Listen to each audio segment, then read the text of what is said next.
good time, right?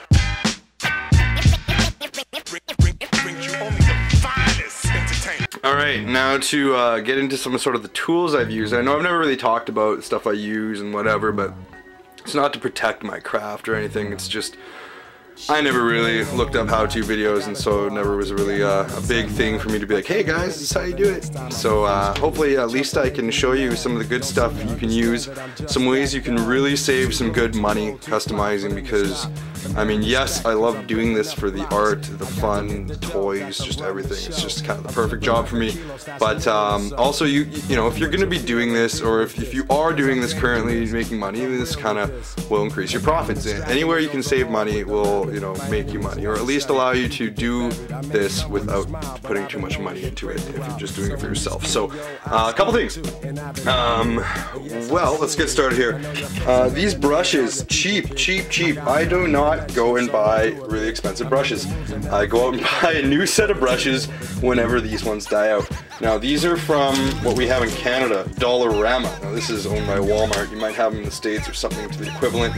Everything in this fucking store is $1 and they have everything. So these brushes you get I think 5 to a set, and you get like a medium kind of flat brush, you get a slightly larger one, and then a large one. You get 2 thin brushes, one long for really fine detail, and then another one for also fine detail, but it's a short brush. So that's $1. So I mean, I could buy 30 in a month, and 30 packs in a month, and just use a new brush every time I need. Then go out and buy $7 each paintbrushes. I used to do that shit. Fuck that. So don't need that. Secondly, another way you can save some money. It's not that cheap, I guess, but it's not expensive. I use, it's hard to see, Krylon UV resistant matte finish. I like the UV resistant because, let's be honest, these fluorescent lights can absolutely kill your toys. I've seen it in stores, I've seen it in people's collections. This Krylon UV resistant stuff in Canada, it's about $8.99 a can. In the States, I'm sure it's fucking like $4 or something. But yeah, so I use that stuff. I've used the Citadel matte finish, and it's really good, but it also can kind of white your figures, and you don't want, if you're doing a black figure or whatever, it can ruin a perfectly painted figure. So this stuff's pretty good. As long as you shake up the can, you're good to go. Okay, now we got this stuff here. This is my main sculpting putty. I know a lot of you guys use Aves. I know a lot of you guys use a whole bunch of shit, even Sculpey baking clay. Yeah, don't use that. This is green stuff, Neatatite, whatever you want to call it. If you buy it from Games Workshop, it's like 13 bucks for 8 inches. I'm getting 72 inches. I can't remember how much, but it's a really good price online. Comes shipped like that from the UK, and that's what you should use. Cool. If you want to try it. A little sticky. So that's what I'm using.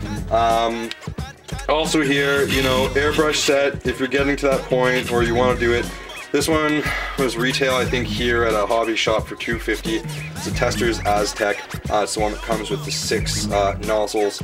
You can get different Aztec sets. I'm pretty sure it was what it is you're going to get less canisters and less nozzles. You can buy them online. So go for whatever airbrush you'd like. I mean, I've seen all sorts of airbrushes being used. I've seen fantastic prices on airbrushes. I know you can probably get an airbrush and compressor kit on eBay for about $100 in total, so like that's good. You know, you will need a compressor. I have a decent sized compressor just so I don't have to keep refilling. Another thing, customizing, what you're gonna need, you need a rotary tool. This is gonna allow you to speed up projects by getting rid of detail on Marvel Legends figures, on whatever figures. So what I'm using is a Dremel. This is a few years old, but that just shows you how well this thing has treated me. I've probably had this for, realistically, actually probably 7 years. This tool is indestructible as far as I'm concerned. You can get cheap rotary tools for about 20 bucks on sale in Canada, so I'm assuming they'd be around that price in the States. So, you know, if you want something that's definitely going to last you for a while, invest in the Dremel. I don't know what series they're on now, but it really has. So other than that, you know, cleaning products, methyl hydrate, clean your brushes, for airbrushing and all that too. It's a lot cheaper than buying the shit in the hobby stores. Other than that, this is kind of what I'm doing now. Maybe that'll help you. Maybe it'll make you want to write a little shopping list, and you'll go out this weekend and get some of this stuff for yourself and start a custom project. If that helped, great. If not, great. hope you guys check out more vids. Alright, so I want to do a quick shout out to someone who's been a good customer of mine for a while and is just a really cool guy in general. This guy has gotten me onto making a lot of horror movie customs.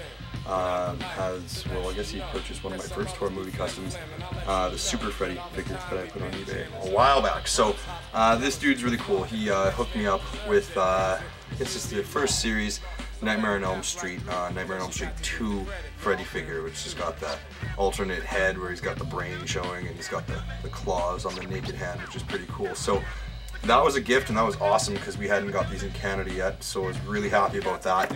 And then also, this is really cool, he sent me these. These are it's Mark from Nightmare on Elm Street 5, where Super Freddy actually kills him. So this was really cool. He printed these out for me and sent them to me. So I got to make myself a Super Freddy custom for my own collection so I can incorporate these cutouts of comic book Mark. So hopefully you guys can see that there. But yeah, definitely thanks a lot. His name's Andrew Fossard, or Fossard, sorry. And he's a really cool guy. I'm really glad to be working with him and making him customs and just having a good friendship and just kind of sharing our love for horror movies and action figures. So that shout out definitely goes to him. In this business, I witness trickiness. Some MCs are in a sticky mess.